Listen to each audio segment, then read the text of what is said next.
Hello there. Good morning, good afternoon, good evening, and as you all know, it better not be good night.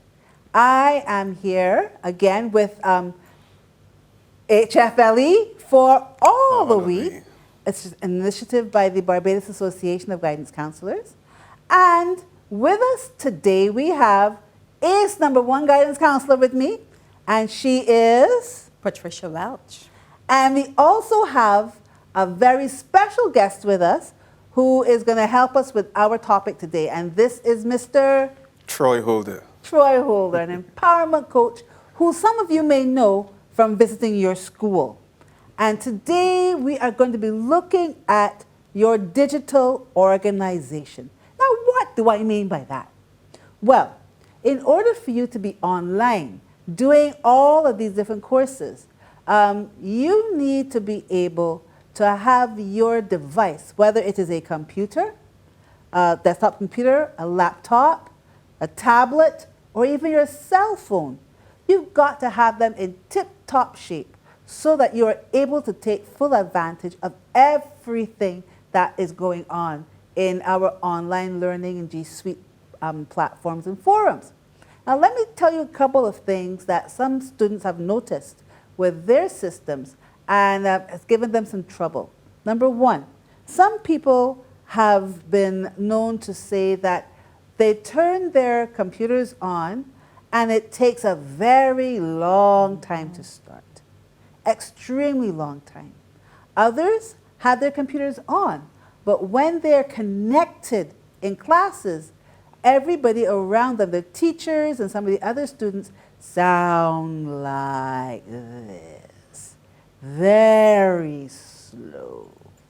And that's also another area where, because you are not having your device work at its optimum, we can address that today.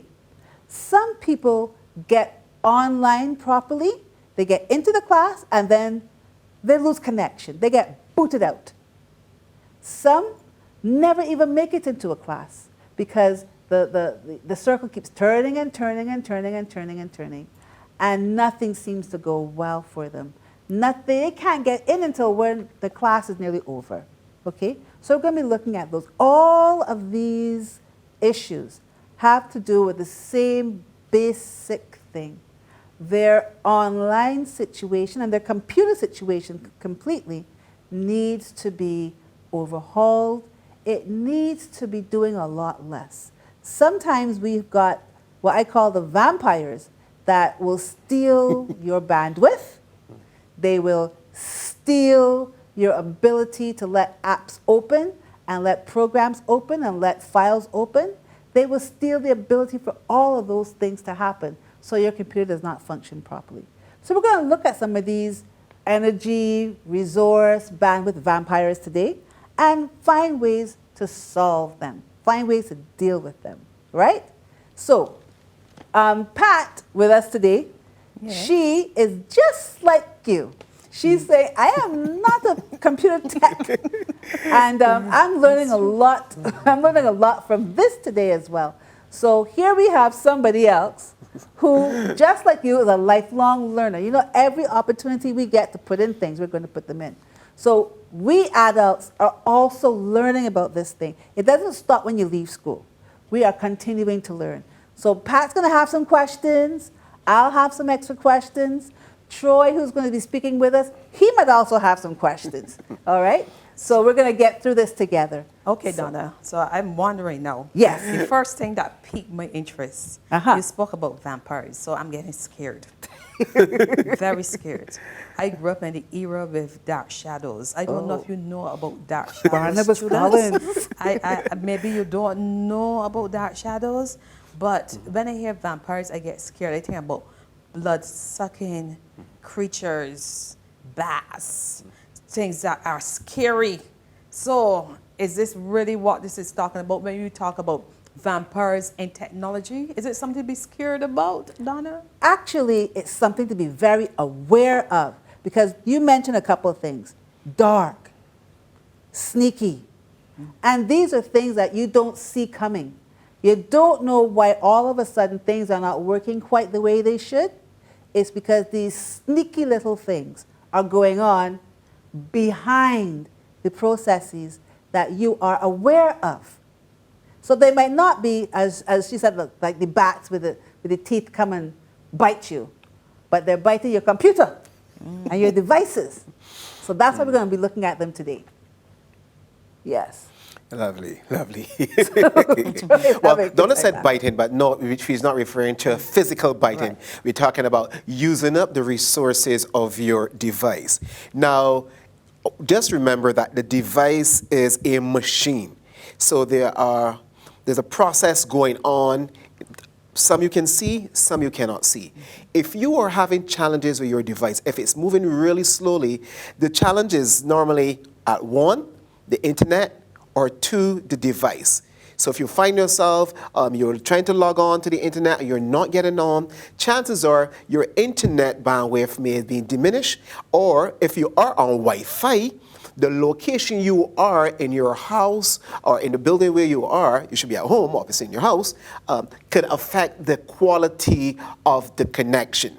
So one of the first things to do, if you find that you're having difficulties getting on, or your computer is moving, or your device is moving really slow, get closer to where the router is in your house. I mean, in many houses in Barbados, that's where you're going to find that black box with the lights that are flashing. That is the source. Avoid, so you may find yourself in the bedroom and you're not getting connection because of the partitions, the walls, or there may be just too many devices based on the amount of bandwidth that you have coming into your home. So that's one of the first things to check, that the source of the information coming in is working quite well. So one of the things to do is to ask others in your household if they're having the same level of challenges. If all of you are having the same challenges with logging on different devices, there's a high probability that the challenge is really the feed that is coming in. And your parents may need to upgrade their internet account. So they may need to make a call to their internet service provider. But you know, Troy, now that you mentioned bandwidth, let's look at that a little bit more. Because there are other things on your device that will also suck up bandwidth.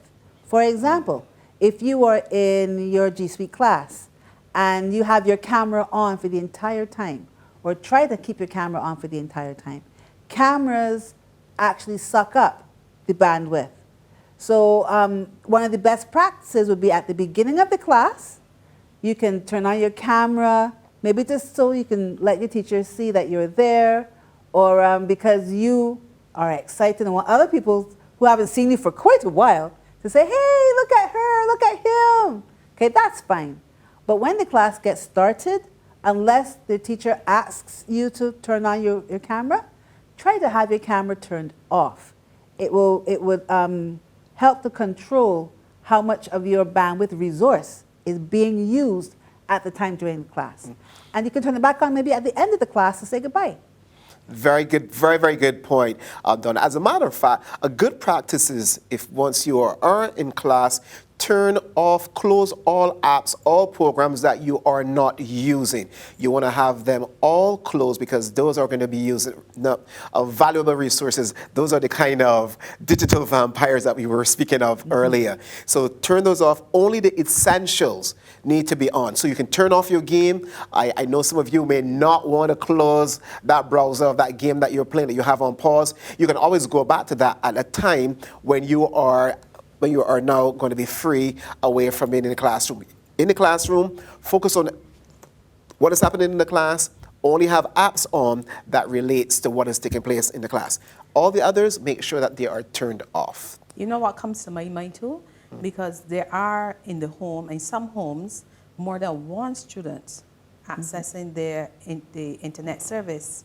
So if you have two of you in secondary school and maybe there are 2 of you in primary school, and even a parent or guardian might be working from at home. Troy, I think you mentioned about the bandwidth, and that is where they might have to look into extending the bandwidth. You have to talk to your parents or so on, because I will hope that they are aware of what's happening. And then you mentioned something else as well, because I'm thinking about even in my home and where the box is. And sometimes I have my printer close by. And I am wondering, can that be an obstruction as well? Depends on what position I am working from. Yeah, well, yes, obviously, where you are located, anything that's going to interfere with the signal will cause an interruption. One of the things that parents can do, and kids, especially older children, this is something you can mention to your parents, you may want to invest in a Wi-Fi extender. So what that does is that extends the signal from the router to other areas in your home. They're not expensive, they're easy to set up, and pretty much sure that any computer store of reputable will be able to assist with such. The other thing that you may want to consider is scheduling when you are online for the purpose of class. If you all have to be on class at the same time, then your parents may decide at that time for that hour that they are not going to be online. That will allow you to have access to more resources, and that is especially if your parents are not in a position to be able to increase the bandwidth by purchasing a different package from the internet service provider. Great. Now, I remember also you said, Troy, that you should close off all these apps that you're not using on your device. I'm going to ask you to keep one app always on, and that is your virus protection. You should always have, and yes, you can have virus protection on your cell phones as well. With everyone being online, there are also a lot of other little, again, that's our special with those little vampires, who are other people trying to get into your system.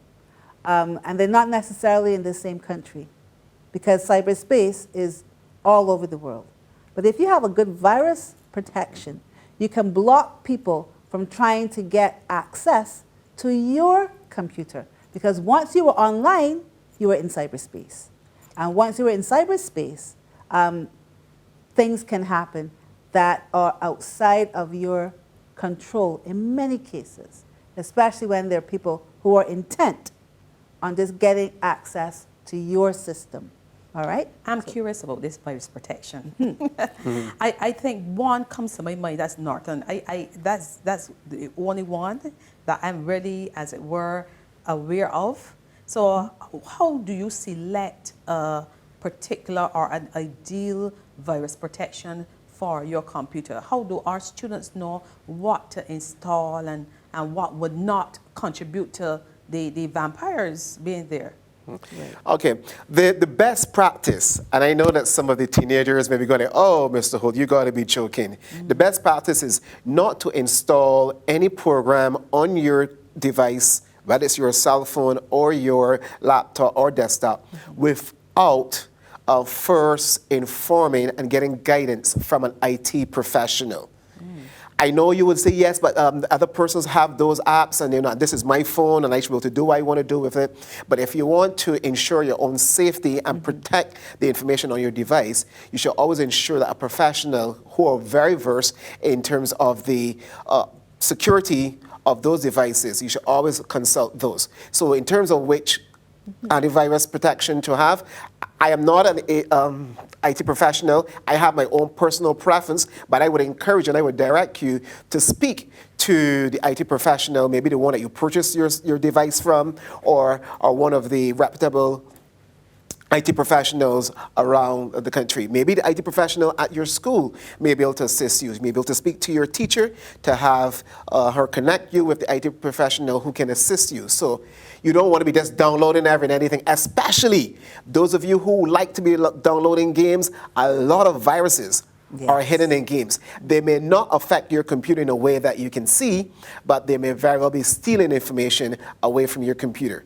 And you don't want to be using mom or dad's laptop and having sensitive information stolen while you were just trying to enjoy a game, a free game. Well, that's another thing too. There are a few anti-virus protections that are out there that are offered and are fairly well known. Pat mentioned one, Norton. There's also another one like McAfee, or McAfee, depending on how you want to pronounce it, and AVG. But a lot of these, you can have it cleared with an IT professional beforehand. But at the same time, a lot of these do come with either a free segment, which is called Basic, or free trials for more protection. All right? The thing is, if it is recognized and if it is sanctioned, there's certain websites you can go on for information about things like the antivirus protections. Now, I know that on the cell phones you have your Google apps and the Apple Store has apps as well. Most of the time And you will the find... APKs, the youngsters Right. love the APK. Yeah, the APKs. Most of the time, you will find reputable virus protection programs or apps in those forums. But it's also best to have it double checked because devices are not cheap. And all it takes is one virus to sometimes wipe your system to the point where it's useless. Okay? And then more money has to be spent to repair that. All right? But viruses are those vampires which will steal your ability to use your device properly. All right? That's one thing I would want to say here, especially for the parents. The virus is not going to damage the device physically because the virus is just information, it's a code. It will impact the software, but the hardware. Yeah, so if you have a problem and you have to just wipe all of the information, you may lose critical information, but you would not have to go and buy a new device. Right. You may have to buy new programs, which could be expensive. Yes. But just remember, parents, the virus will not physically damage the computer or the other device. Only if it's me and you get upset and you take the device, you drop it outside. But really, yes, viruses affect the software, but not necessarily the hardware, all right? Which then brings me to the other point, your hardware. Now, let's say that you were not hooked up to the internet at all. Let's start with that.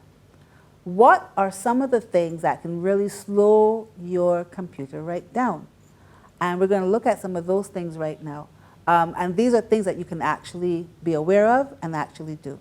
Let's say sometimes, for example, you are going to open up a Word document and you're finding that you're trying to open it and it just will not open because you have a spreadsheet open already, you may have another program for Publisher open already, you have different programs open, and this Word is just not opening up.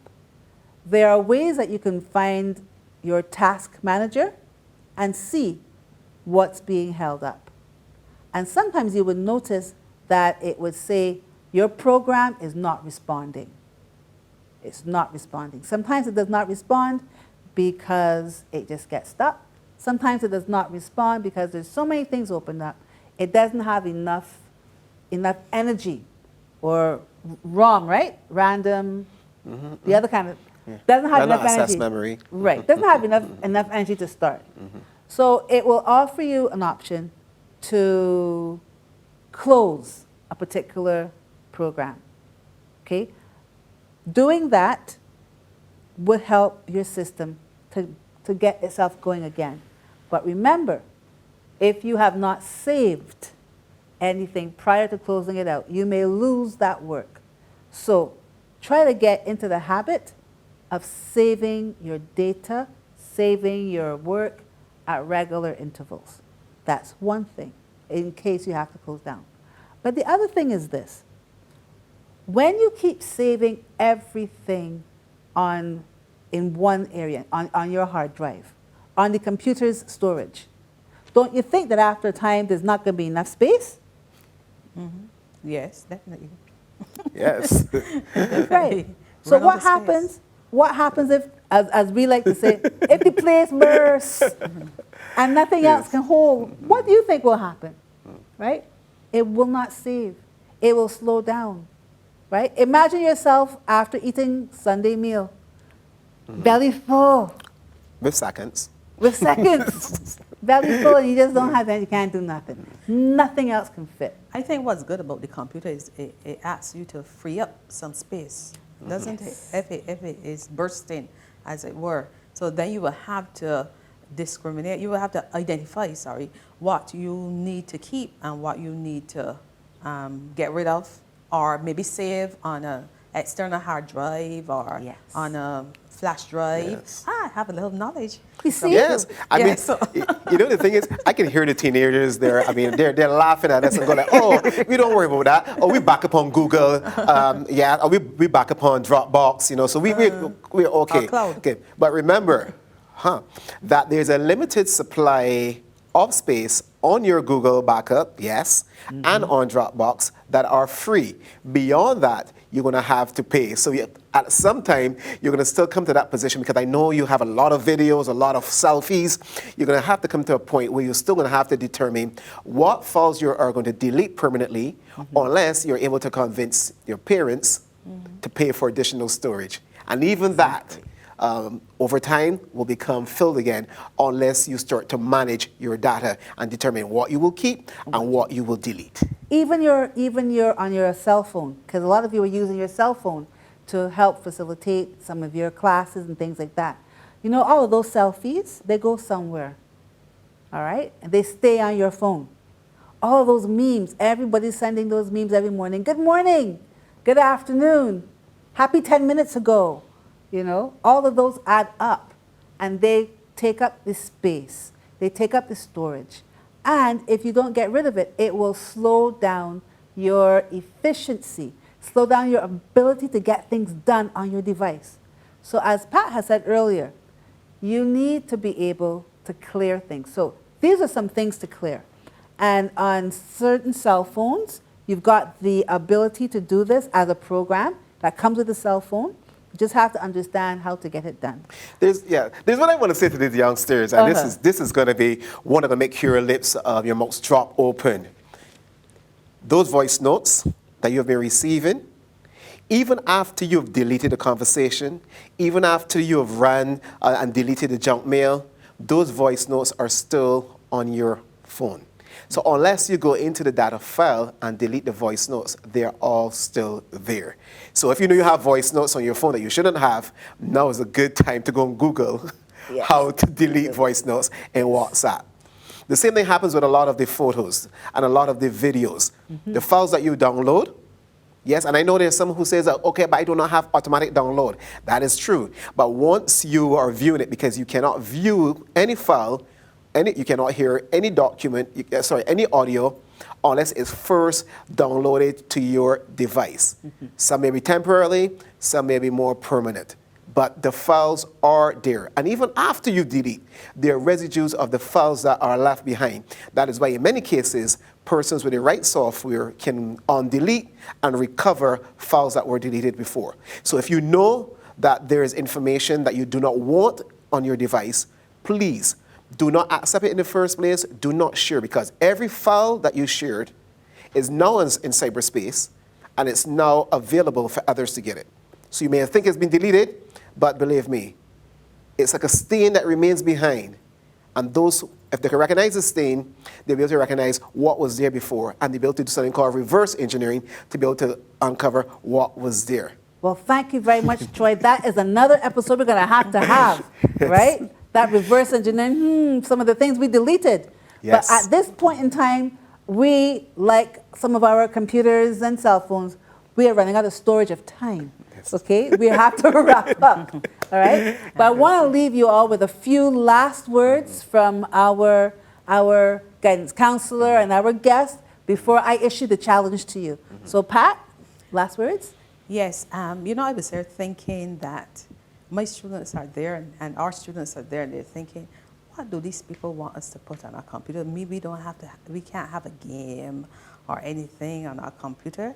And let me say to you, the IT coordinator at your school is there. You have some teachers, you have us as your guidance counselors and so on. Discuss this with us. We're here to help. And if we can guide you, and you can accept the guidance, I'm sure that you'll be able to utilize your devices in the best way possible and that they will be effectively managed as well. So do whatever it is possible for you to use that device for the benefit and for all the aspects of your life so that you can have a balanced life. Thank you, Pat. Good. Troy. I would like to echo Pat's sentiments. Remember, your device they're all tools tools were created for us to use. Let us use the tools. Don't let the tools use us. Great, thank you. And just before I issue your challenge, think about this. Find something called your temp file, empty your temp file. Delete all your duplicates. All of those things that you've gotten from everybody that you don't have them just once, you have them in several places. Delete all of those things and delete things that you're not using. If you have an app that you have not used in months, you don't need it, get rid of it.